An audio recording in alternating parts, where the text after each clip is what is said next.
Hi everyone, I am Louise Labbe-Fahy. I'm the CE Director here at East Woodstock Congregational Church. So for this morning, for Sunday School, I wanted to share a parable with all of you. And I know that some of you studied parables last year and some of you studied parables this year. And I'm sure that you've heard this one before, but I thought we would just go over it again because it's such an important message. So first, we know that a parable is when Jesus tells a story, but it's a story that helps us learn something afterwards. So this parable is when a man asks Jesus a question. The man who asked Jesus a question is very smart, but he was kind of trying to trick Jesus and see if he was really a good teacher or not. What he asked him was, "Teacher, what should I do so I can go to heaven and live forever?"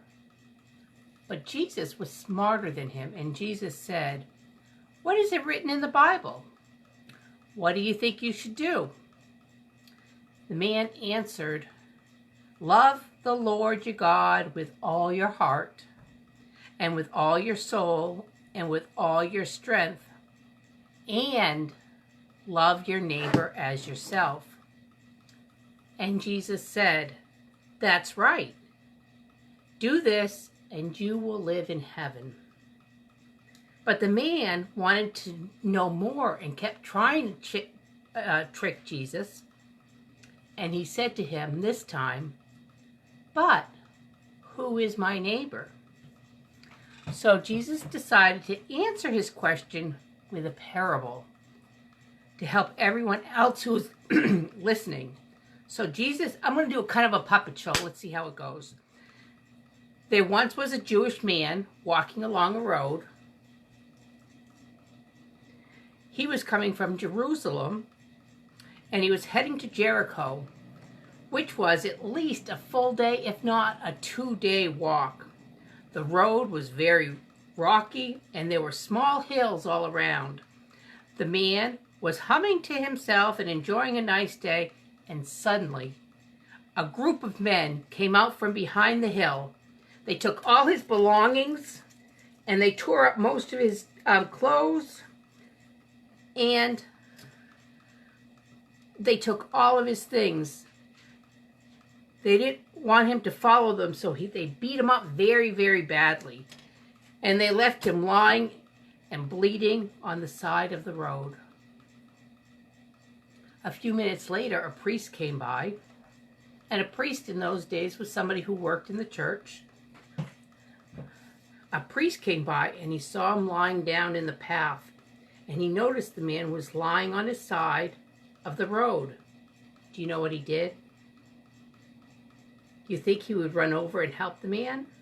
Instead, the man crossed the street and walked on the other side and acted like you didn't even see him. A few minutes later, maybe an hour or so later, another man came by, and this man was a Levite.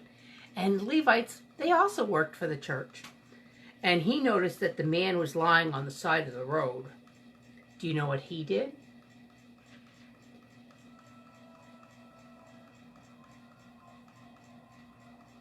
Do you think he would stop and help? Could he tell that the man was badly hurt, and the man was bleeding, and had all of his clothes ripped off, and he was bruised and hardly breathing? But he didn't stop either. He just went right around him.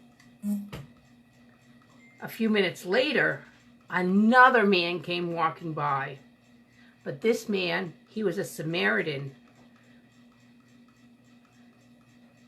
Do you know the Samaritans and the Jewish people, they didn't really like each other.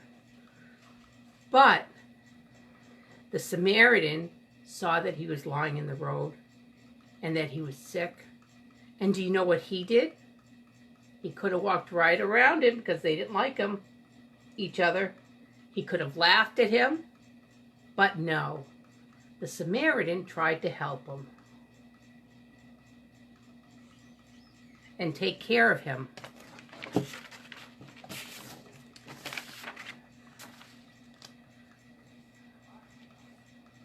and he felt compassion for him, okay?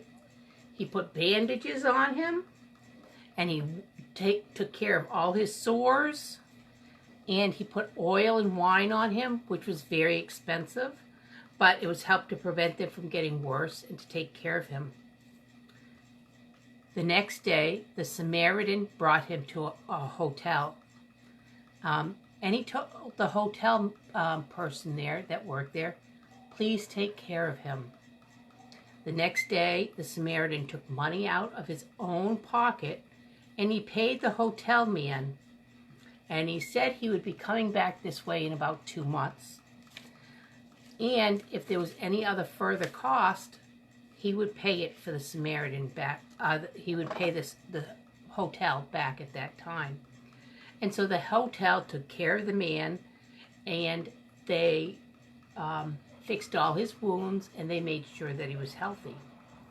So after Jesus told this story, he said, which one of these 3 men was the neighbor to the man who was left beaten on the side of the road?